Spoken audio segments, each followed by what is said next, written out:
So, I think we should just start by reading out the official Apple Podcasts title and description we put together for this because it really sets the stage perfectly. Oh, yeah, absolutely. Go for it. Okay, so the title for this deep dive is Unpacking the Madness, a deep dive into Alien Sex Fiend's It the Album. I love that. Unpacking the madness is pretty much exactly what we're about to do. Right, and the description we wrote goes like this. Ever wondered what happens when an underground 1980s rock band takes complete creative control, paints their own album cover, and drops a 13-minute track called Manic Depression? In this custom deep dive, we explore the wild release history, format-shifting quirks, and mind-expanding track list of Alien Sex Fiend's 1986 masterpiece, It's the Album. It really is a masterpiece of, just breaking all the rules. It really is. The description continues. From the bizarre decision to attach a whole previous album to the cassette release, to decoding the band's relentless year-by-year output, we extract the hidden gems of music history from a single Wikipedia source.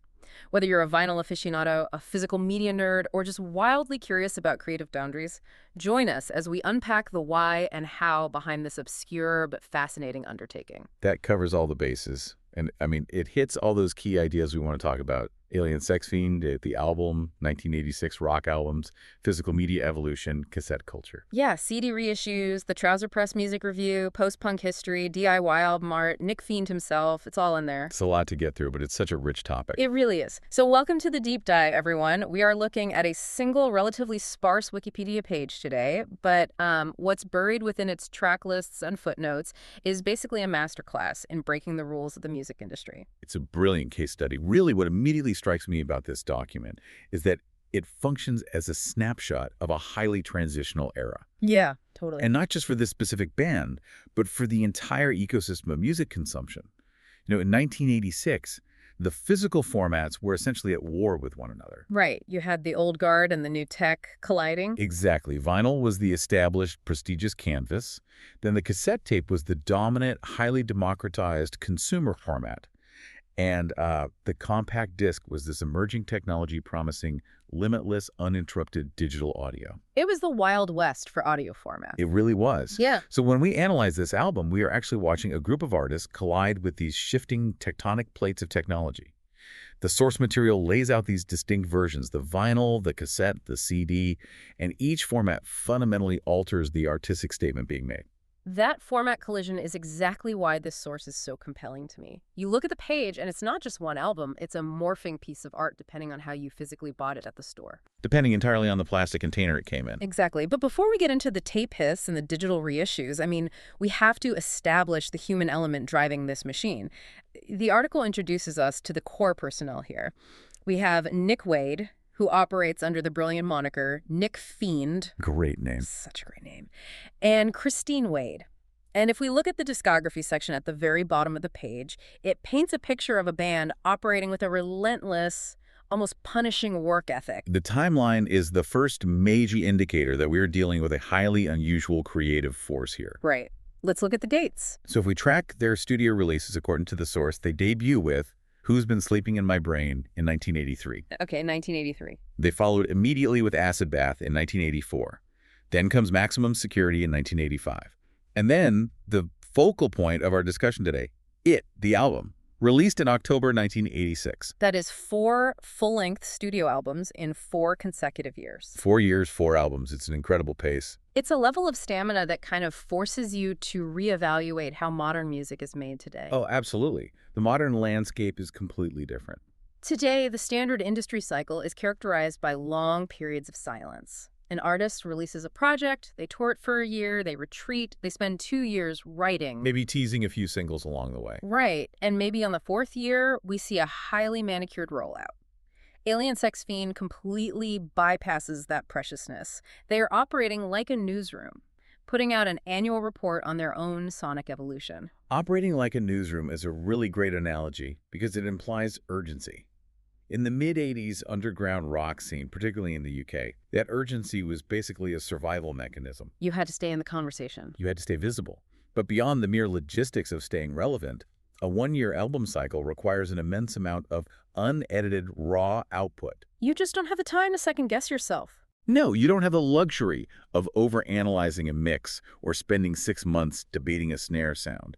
You write the material, you capture the visceral energy of that specific moment in time, you commit it to wax, and you immediately pivot to the next project. It suggests a band that is operating purely on instinct and momentum. Pure momentum. And yet, as much as we can marvel at that momentum, the Wikipedia page itself introduces a fascinating little crack in the historical record here. Oh, the timeline discrepancy. Yes. I want to draw your attention to a discrepancy in the text because it's so funny.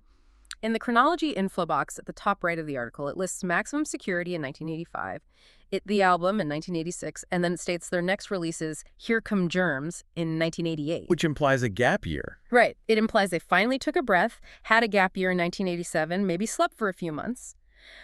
But if you scroll down to the actual discography list at the bottom of the exact same page... It explicitly lists Here Come Germs as a 1987 release. Exactly. Followed by Another Planet in 1988. So the page contradicts itself. It is a wonderful contradiction. And honestly, it's highly representative of the inherent flaws in documenting underground music. We are looking at a centralized, crowdsourced encyclopedia that cannot definitively agree on the release year of an album within its own text. It completely reframes how we trust digital archives. It really does. You have to ask yourself, did the sheer physical and creative exhaustion of writing, recording, and touring 4 albums in 48 months finally catch up to Nik and Christine Wade? Did it force them to pause in 1987? Or did they maintain that furious streak, and this discrepancy is simply a casualty of poor 1980s indie label record keeping migrating poorly to the internet? I mean, what's your take? Given the sheer velocity of their early career, the latter seems entirely plausible. Independent labels like Anagram Records weren't necessarily prioritizing the kind of meticulous, globally synchronized metadata that major labels use today. They were just trying to get the records pressed and into the shops. Exactly. Release dates in the underground were often fluid. An album might be finished in late 87, but not physically distributed to certain shops until early 88. So the paperwork just gets messy. Very messy. The fact that the source contains this unresolved tension highlights how ephemeral this era of music history really is. The exact chronological boundaries blur, but the evidence of their prolific, unrelenting output remains the central takeaway. That independent ethos, the idea of operating outside the meticulous machinery of major labels, brings us to a detail in the content section that I find deeply compelling. The artwork. Yes, there is a single sentence regarding the visual presentation of the album, that recontextualizes the entire project for me. The source notes, the album cover was painted by frontman Nik Fiend. That is such a critical piece of information. It really is. When the frontman is physically taking paint to a canvas to dictate the visual identity of the music, you are looking at a totalizing artistic vision. Because in the 1980s, the visual packaging of an album was almost always delegated. Oh, heavily delegated. Labels had dedicated art departments. Or they hired expensive, trendy graphic designers to ensure the product looked commercially viable on a record store shelf. They wanted a specific glossy look to sell units. Right. So for Nik Fiend to bypass that entire apparatus and produce the artwork himself is a profound assertion of control. It completely changes the psychological relationship between the listener and the physical object. Think about what it means to hold a 12 by 12-inch piece of cardboard in your hands, knowing that the brushstrokes you're looking at were executed by the exact same person who is currently screaming or playing guitar through your speakers. The cover is no longer just a marketing container. Exactly. It is a direct, unfiltered extension of the auditory experience. It's all bleeding from the same source. It establishes an immediate, intimate trust with the audience. And that desire for absolute control extends directly into the sonic architecture of the album as well. Let's talk about the production. The production credits provided in the source are equally telling. The album is produced by Alien Sex Fiend themselves, alongside Pete McGhee, and released on Anagram Records. Even the name Anagram Records feels perfectly suited to this whole vibe. How so? Well, think about what an anagram is. It takes an established set of letters, a known structure, and scrambles them into something entirely new and slightly disorienting. That seems to be exactly what this band is doing with the concept of a rock album. That is a great observation. It's a very fitting label name for a self-produced project. Self-production in this era, especially for an underground band, meant assuming a massive technical and creative burden. You aren't just walking into a studio and letting a famous producer sculpt your sound to fit the radio format of the day. No, you are the one deciding how abrasive the guitars should be. You're deciding how far back in the mix the vocals should sit, how the drums are equalized to create a specific atmosphere. You own all the successes and all the mistakes. Exactly. When you combine the self-painted cover with the self-produced audio, you have an autorist approach. The band isn't compromising. They are building a self-contained world. And the architecture of that world becomes incredibly daunting when we look at how they actually structured the track list. This is where it gets really interesting.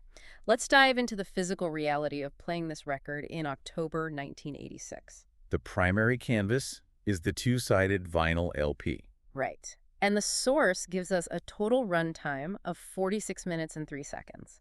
To really understand the audacity of this album, we need to slow down and meticulously decode side A. Because the pacing here is a deliberate descent into something very heavy and very challenging. The sequencing of side A is a masterclass in challenging the listener's expectations. I mean, a standard commercial album of this era would typically front-load the A-side with the most accessible, radio-friendly tracks. Always. You want to immediately hook the consumer before they decide to take the record off the turntable.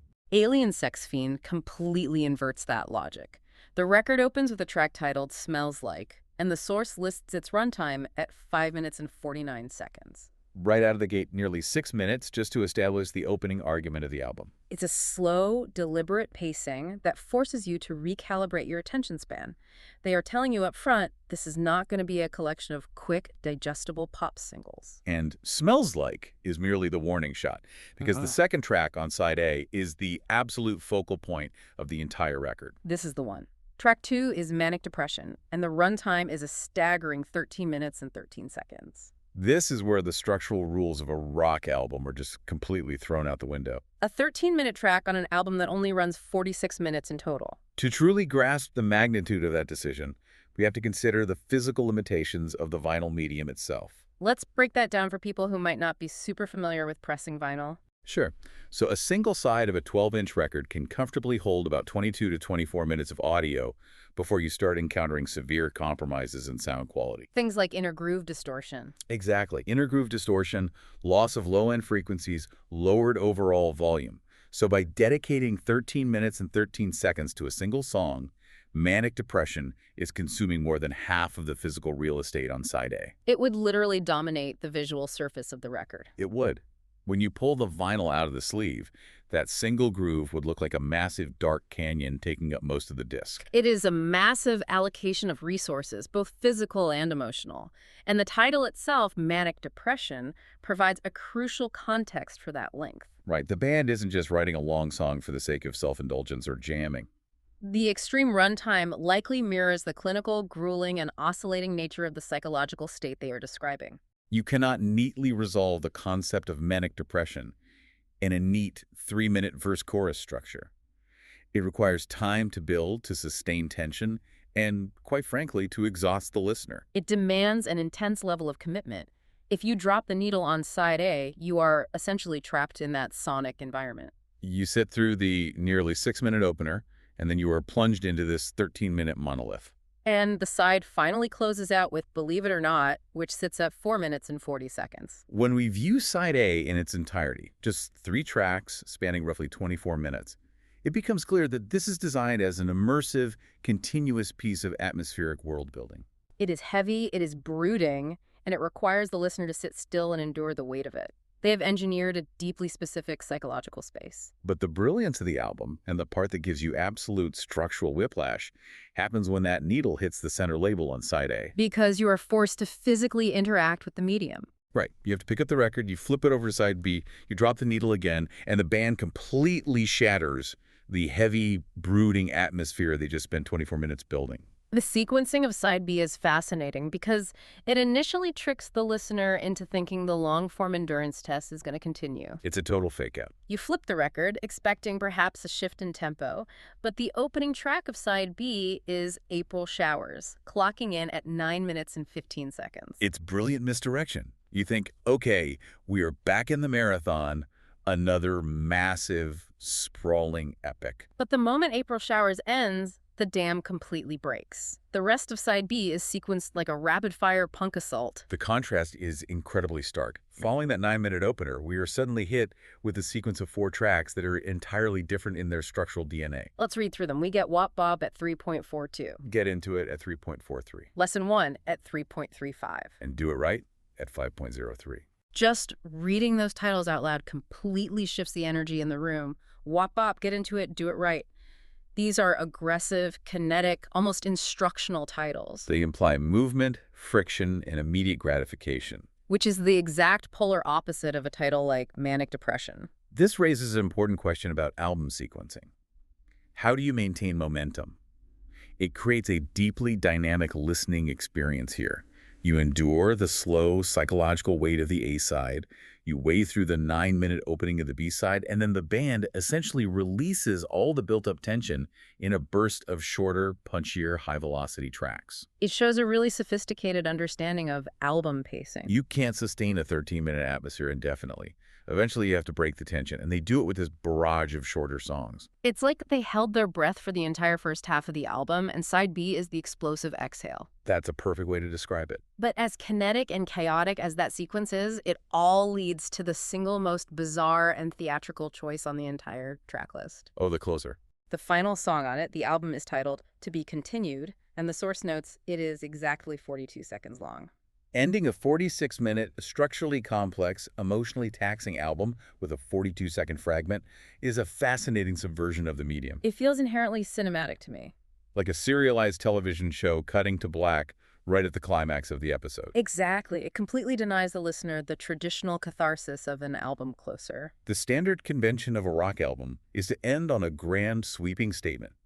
Or maybe a slow, acoustic fade-out that gently transitions the listener back into reality. Alien Sex Fiend rejects that entirely. By ending on a 42-second cliffhanger explicitly titled To Be Continued, they are playfully antagonizing the audience. They are leaving you suspended in midair. It's a structural joke that practically demands you go back to the record store and purchase their next release just to find out how the thought concludes. It shows a band that is highly self-aware, playing with the format of the vinyl LP as if it were a comic book or a serial film. That acute awareness of the format is the perfect segue into what might be the most mind-blowing aspect of this entire Wikipedia page. Oh, the format wars. This is where it gets insane. We've spent all this time breaking down the tightly curated 46-minute experience of the vinyl LP.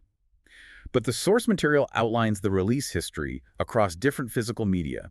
And this is where the limitations of 1980s technology forced the band to make incredibly surreal decisions. Let's talk about the cassette release, which the source tells us was literally titled It, the Cassette. The naming convention alone is delightful in its bluntness. It is very on the nose. But the reality of what was contained on that cassette is a phenomenal artifact of music industry economics. To understand the gravity of this, we have to talk about the physical properties of magnetic tape. Please do, because this is wild. In the 1980s, the standard blank cassette formats were the C60 holding 30 minutes per side and the C90 holding 45 minutes per side. And since the album is 46 minutes and 3 seconds long, it creates an immediate logistical nightmare for a cassette manufacturer. Right, you can't fit it on a 45-minute C90 without cutting something. Which they obviously wouldn't want to do. And if you use a longer tape, or split the 46 minutes across 2 sides of a C60, you end up with roughly 23 minutes of music on side 1 and 23 minutes on side 2. Which leaves you with immense stretches of blank, silent magnetic tape at the end of each side. Exactly. In the cassette era, dead space was a major annoyance for consumers. You would finish listening to the music, and then you would be forced to either sit in hissing silence for 7 or 8 minutes, or manually fast-forward the tape until the mechanism clicked, just so you could flip it over and play the other side. It was a huge friction point in the user experience. A massive friction point. So to solve this friction point, Anagram Records and the band make a decision that is almost unfathomable in today's highly monetized, streaming-driven industry. The source explicitly states that the 1986 cassette version included the band's entire previous 1985 album, Maximum Security. They literally just stapled their last record onto the leftover tape. They just slapped it on there. It is an absurdly generous solution to a physical manufacturing problem. But it also speaks volumes about how independent bands viewed their own catalogs in the mid-'80s. Maximum Security was barely a year old. In today's landscape, A one-year-old album is still heavily promoted. It's heavily curated and monetized as a distinct entity.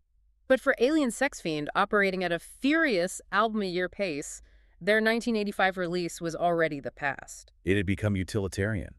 They were willing to use a full-length studio album simply as filler material to solve a formatting quirk for their new release. It fundamentally changes what the consumer is buying. You walk into a shop in 1986, you buy the new 46-minute Alien Sex Fiend album on tape, and you walk out with a sprawling 90-minute double album experience entirely by accident. The physical container, the plastic shell, and the magnetic tape literally dictated the boundaries of the art the consumer received. And that idea that the container dictating the art becomes even more pronounced when we look at the third format mentioned in the source material. The compact disc. Yes, the Wikipedia page details a later reissue on compact disc, predictably titled It, the CD. Also delightfully blunt. Very. The advent of the CD completely shattered the constraints we've been discussing. You no longer had a side A and a side B. You didn't have to worry about inner groove distortion. You didn't have to worry about blank tape hiss. You simply had a single, continuous digital canvas that could hold up to 74 minutes of audio.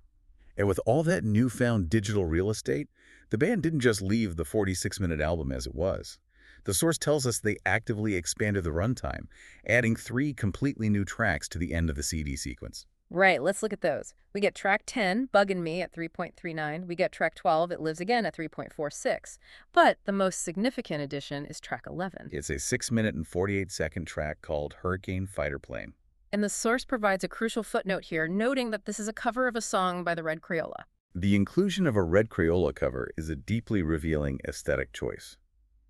For context, the Red Krayola was an avant-garde, psychedelic, and often highly abrasive experimental rock band formed in the late 1960s. They were not writing pop hits.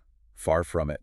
They were notorious for creating unstructured, chaotic walls of sound that completely alienated traditional rock audiences. So by choosing to cover a track with an evocative, aggressive title like Hurricane Fighter Plane and stretching it out to nearly 7 minutes, Alien Sex Fiend is doing more than just filling digital space. They are planting a flag.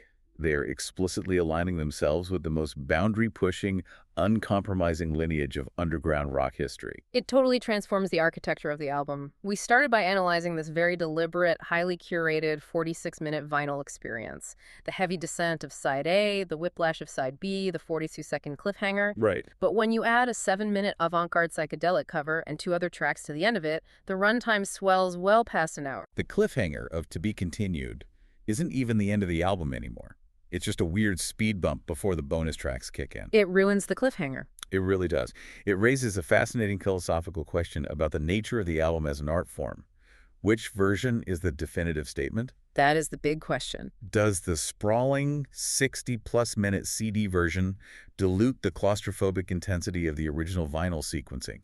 Or does the limitless format of the CD finally allow the band to present the chaotic, unedited scope of their vision without the physical compromises required by wax and needles? The source doesn't answer this, obviously. Yeah, but it provides us with all the raw data to see how the technology of the era fractured the concept of a singular artistic release. After unpacking all of these layers, the blistering timeline of releases, the DIY ethos of the self-painted cover, the audacity of a 13-minute track, the serialized 42-second ending, and the absolute chaos of the cassette and CD format wars, we really need to look at how this was actually received in its time. The critical reception. Right. The reception section of our Wikipedia source is incredibly brief, but it offers a singular, incredibly potent piece of critical validation. The magazine Trouser Press reviewed the album, and the quote provided in the article calls it, unquestionably, the group's most creative, mind-expanding undertaking. When you isolate that phrase, mind-expanding undertaking, and apply it to everything we've discussed today, it feels like an incredibly accurate and earned assessment. The review isn't just praising a catchy guitar riff or a clever lyric. Mind-expanding speaks to the entirety of the project. It's the sheer scale of the defiance. Yes. It is a band fundamentally defying the expectations of how their music should be packaged, paced, and consumed. When a frontman paints his own album cover, he is expanding the boundaries of his artistic responsibility. When a band sequences a 13-minute song, followed by a barrage of 3-minute punk tracks, They are expanding the listener's tolerance for structural dissonance. And when they use an entire previous studio album as functional filler for cassette tape, they are completely blowing up the perceived commercial value of their own catalog. Trouser Press recognized that this wasn't just a collection of songs. It was an exercise in testing the limits of the format itself. It makes you look at a simple Wikipedia page with an entirely new level of respect. If you just skim the source material, it reads like a dry catalog of times, dates, and track titles. Just raw data points. But when you actually sit down and decode the implications of a 13-minute and 13-second runtime, when you analyze the footnotes about the different release formats, you uncover the story of a band that viewed every single physical limitation of the 1980s music industry as an opportunity for subversion. They treated the medium as part of the message. They didn't view the vinyl record or the cassette tape as merely a neutral vessel to transport audio to a consumer. They viewed the constraints of those formats as a puzzle to be solved. And they solved it with a mixture of immense creativity and absolute pragmatism. It's a testament to the vitality of the underground scene during that transitional decade. Which leaves us with our final takeaways for this deep dive. We started with the bare bones of a 1986 release by Alien Sex Fiend. Through that text, we've reconstructed a narrative about what happens when an artist refuses to compromise. We've seen how maintaining an annual release cycle requires a furious, instinctual creative engine. We've seen how taking control of the production and the visual art creates a unified, auteurist vision. And perhaps most importantly, we've explored how the physical reality of the media itself, the length of a vinyl groove, the blank space on a spool of magnetic tape, the digital capacity of a compact disc, can fundamentally alter, dictate, and reshape the art that the audience ultimately receives. To everyone listening right now, I want to challenge you to take this perspective into your own physical media collections. The next time you pull a record off your shelf or you find an old cassette tape in a thrift store, look beyond the music itself. Look closely at the track links. Look at how the songs are sequenced across side A and side B. Look for the weird formatting decisions, the bonus tracks, the literal naming conventions like the cassette. Those details are not just trivial footnotes for archivists. They are the scars and the triumphs of an artist grappling with the physical limitations of their era. They are a crucial part of the story. Understanding the container provides invaluable context for the art it holds. It is a lens that enriches the entire listening experience. And to leave you with a final, provocative thought to mull over as you go about your day, I want you to think about that cassette release strategy one more time. The stapled album. Exactly. Imagine if your absolute favorite artist working today was suddenly bound by the physical constraints of 1986. Imagine if, in order to release their highly anticipated new album, the physical medium demanded that they staple their entire previous album to the back of it, essentially giving it away for free just to fill the physical space of the product. That would break the internet today. It really forces a compelling question. How much of the art we revere today, the pacing we consider flawless, the album lengths we consider standard, the separation of distinct eras, how much of that is actually an intentional artistic choice, and how much of it is simply a byproduct of the container it happens to come in? A phenomenal question that challenges our entire understanding of modern music consumption. Thank you so much for joining us on this deep dive into the brilliant, chaotic, and truly mind-expanding world of Alien Sex Fiend's The Album. Keep questioning the formats, keep looking closer at the liner notes, and we will catch you on the next deep dive. Thank you for listening.